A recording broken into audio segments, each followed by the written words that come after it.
Panalangin ng isang negosyante. Makapangyarihang Ama, salamat sa negosyong ito na sa amin ay iyong ibinigay.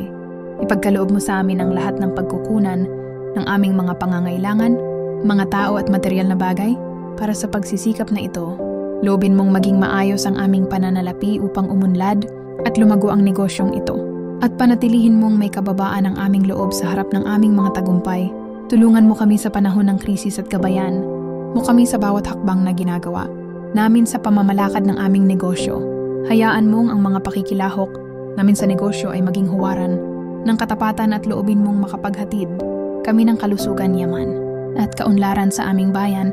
Pagpalain mo ang mga katuwang namin sa negosyo, ang mga kliyente at mamimili ng aming mga gamit at kalakal. Pagkalooban mo kami ng pananampalataya at tiwala na mapagtatagumpayan namin kahit na ang mga bagay na kung isiping imposibleng magawa. Gawin mong ang lahat ng aming mga pagkilos ay puno ng pag-ibig para sa iyo at sa sangkatauhan. Ibuhos mo ang masaganang pagpapala sa negosyo naming ito. Sa ngalan ni Jesus, Amen.